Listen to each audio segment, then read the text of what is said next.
আসসালামু আলাইকুম প্রিয় দর্শক, এই জাতীয় নাগরিক পার্টির যে প্রথম আত্মপ্রকাশ যে সমাবেশটা হয়েছিল গতকালকে মানিক মিয়া অ্যাভিনিউতে, সেটা হওয়ার পর সেই বিষয়টা নিয়ে আমি একটা কন্টেন্ট করেছিলাম। সেখানে ভালো মন্দ, প্রত্যাশা, হতাশা সব কথাই ছিল। ভালো কথা বলেছিলাম, তারা যে পরিবারতন্ত্রের বিরুদ্ধে কথা বলছে এটাকে প্রশংসা করেছিলাম, আবার কিছু সমালোচনাও করেছিলাম। তবে এটা প্রচারিত হওয়ার পর আজকে আমি দেখলাম যে এটার অনেকগুলো কমেন্ট এসেছে। সেখানে কতগুলো কমেন্ট খুব কমন। যেমন কিছু কমেন্ট আছে যে আপনার কি আর কোনো কাজ নাই, আপনি সবারই সমালোচনা করেন, কেউ এরকম বলেছে। কেউ বলেছে কখনো তো দেখলাম না যে আপনি আওয়ামী লীগ বিএনপির জনসভার খরচ কত হয় সেটা নিয়ে কোনো প্রশ্ন করতে। এরকম কথা এসেছে। আবার ওইটা তো একটা কমন কথা, আপনি তো কারো ভালো দেখতে পারেন না, আপনি হয়তো চেয়েছিলেন উপদেষ্টা হতে পারেননি, কাজেই আপনি সবারই সমালোচনা করেন। এটা তো কমন। ওটার জবাব আমি একবার দিয়েছি, আর নতুন করে কিছু বলতে চাই না। তবে আমি একটা বস্তু একটু জবাব দিয়ে নিয়ে তারপরে মূল পয়েন্টে আসছি। জবাবটা হলো এই যে আওয়ামী লীগ বিএনপির মিটিংয়ে কত খরচ হয়, আওয়ামী লীগ বিএনপি দল চালাতে কত খরচ হয়, এই টাকার উৎস কি, এই প্রশ্নটা কিন্তু আমি একবার না একাধিকবার বিভিন্ন সময়ে বিভিন্ন প্রসঙ্গে আমি বলেছি। এখন গতকালকে মিটিং হয়েছে নাগরিক পার্টির, জাতীয় নাগরিক পার্টি। তো ওই সময় কি আমি আওয়ামী লীগের মিটিংয়ের হিসাব চাইব? এই কথাটা বোঝার চেষ্টা করেন ভাই। যাদের মিটিং হয়েছে তাদেরকে নিয়ে কথা বলছি। তো তখন যা যা আমার ভালো লেগেছে, যা যা ভালো লাগেনি, সেগুলো নিয়ে কথা বলছি। এখন আমি আওয়ামী লীগ নিয়ে ওই সময় কথা বলার প্রসঙ্গ আসে, ওই যে আওয়ামী লীগ নিয়ে বলি, কালকে বলবেন জাসদ নিয়ে তো ভাই বললেন না। আচ্ছা, জাসদ নিয়েও বললাম, তবে বলবেন যে হ্যাঁ আপনি আওয়ামী লীগ বললেন, জাসদ বললেন, কই জাতীয় পার্টি নিয়ে তো বললেন না। আচ্ছা, ওটাও বললাম না, হয় বলবেন জামাত নিয়ে তো বললেন না। এখন আমি যে তাহলে তো আমি এটা নিয়ে কথা বলতেই পারবো না, এইটা নিয়ে বললাম না, ওইটা নিয়ে বললাম না, এটা তো অজুহাত না রে ভাই। আরেকজন বলেছেন যে একমাত্র দেশে আপনি জ্ঞানী, আর কোনো জ্ঞানী নাই। ভাই, এখানে জ্ঞানের কোনো বিষয় না। এগুলি হয় কি, আমি একটা কথা বলি, সেই জিনিসটা হলো যখন কোনো একটা বক্তব্য আপনার কাছে খারাপ লাগে, আপনার পছন্দ হয় না, আপনাকে আহত করে, তখন যদি আপনি ওই বক্তব্যের জবাবে যদি আপনার নিজস্ব কোনো যুক্তি না থাকে, তখন মানুষ এই ধরনের আবল তাবল কথাবার্তা বলে। আমি যে কথাটা বলি ভাই, আমি যুক্তি দিয়ে কথা বলার চেষ্টা করি। আমার যুক্তিতে ভুল থাকতে পারে, ভুল থাকলে ভুলটা ধরাই দেন, পাল্টা যুক্তি দেন।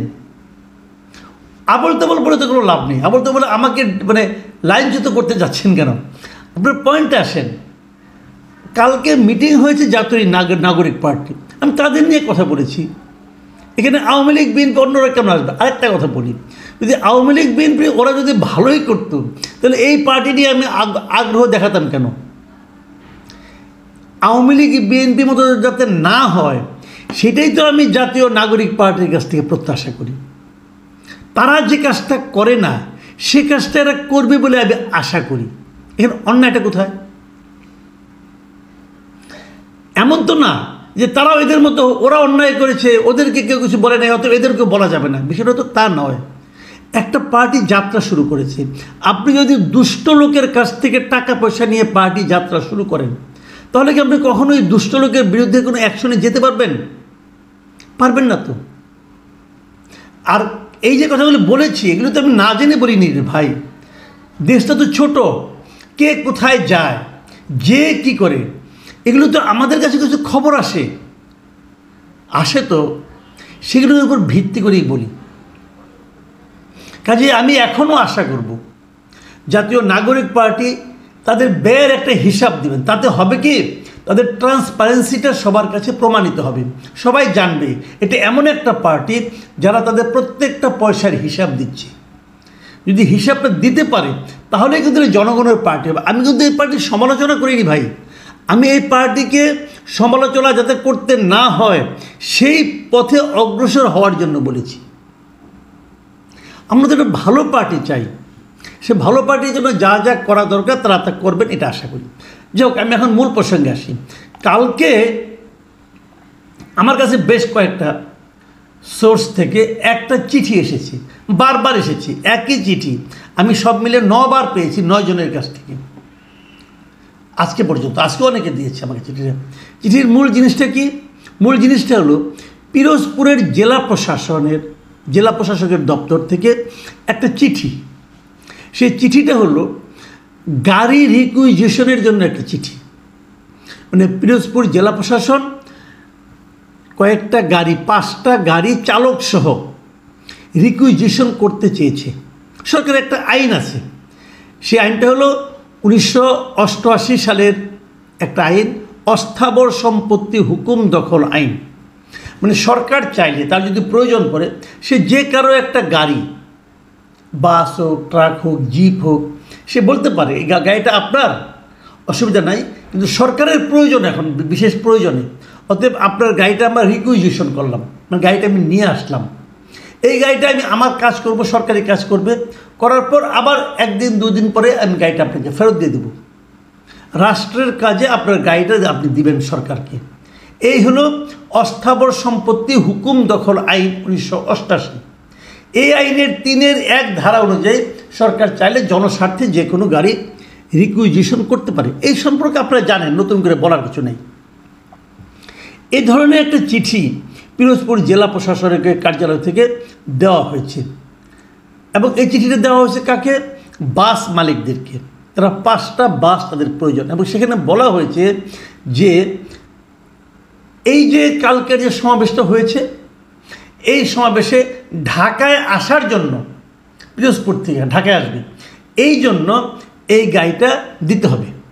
এবং এই গাড়িটা নেওয়ার জন্য, তাদের কাছ থেকে নেওয়ার জন্য মোহাম্মদ মুসাব্বির মাহমুদ সানি, উনি হলো প্রতিনিধি জাতীয় নাগরিক কমিটি পিরোজপুর, ওনার ফোন নম্বর দেওয়া হয়েছে যে তার কাছে এই 5টা গাড়ি বুঝিয়ে দিতে বলা হয়েছে।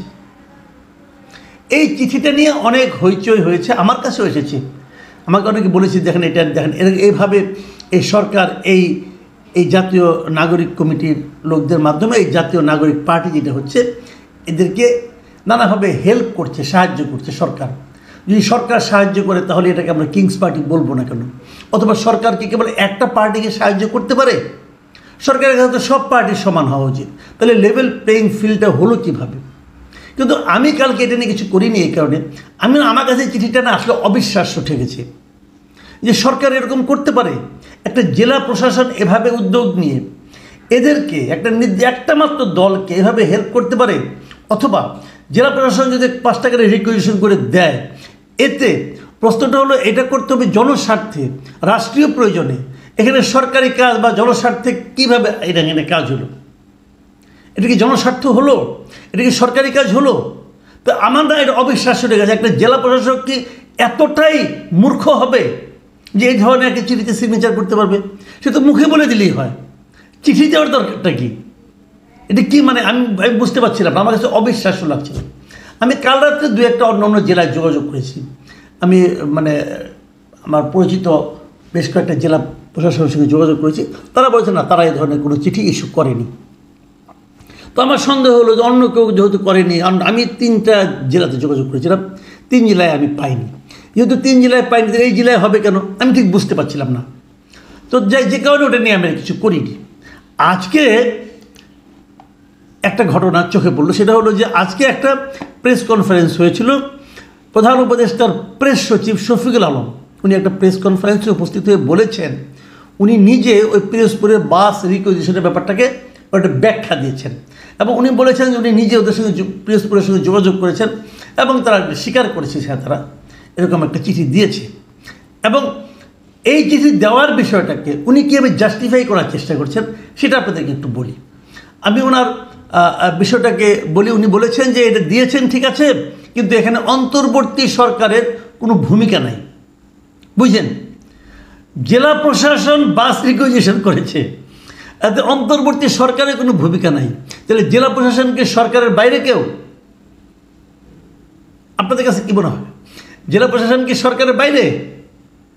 জেলা প্রশাসন যেটা করছে ওটা সরকারের কাজ করছে। তাহলে এই শফিক সাহেব কীভাবে এই ব্যাখ্যাটা দিলেন আমার কাছে?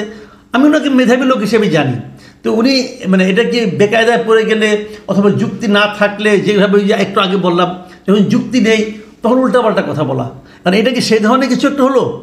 দেখুন, উনি আরও কিছু কথা বলেছেন।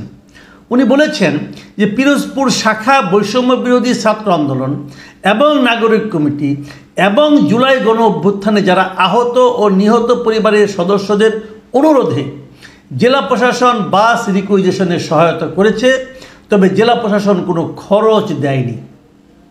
মানে বাস রিকুইজিশন তাহলে জেলা প্রশাসন করেছে, উনি বলেছেন সহায়তা করেছে। এখানে সহায়তা তো করার কোনো স্কোপ নাই, কারণ রিকুইজিশন তো ওই স্টুডেন্টটা করতে পারবে না, রিকুইজিশন সরকারকেই করতে হবে। তো জেলা প্রশাসন সহায়তা কেন করবে? এটা তো সহায়তা করার কোনো সুযোগ নেই। কি বলছেন আমার কাছে ক্লিয়ার না, জ্ঞানী মানুষ তো বুঝি না, উনি হয়তো অনেক জ্ঞানী মানুষ, জ্ঞানের কথা বলেছেন, আমি বুঝতে পারিনি।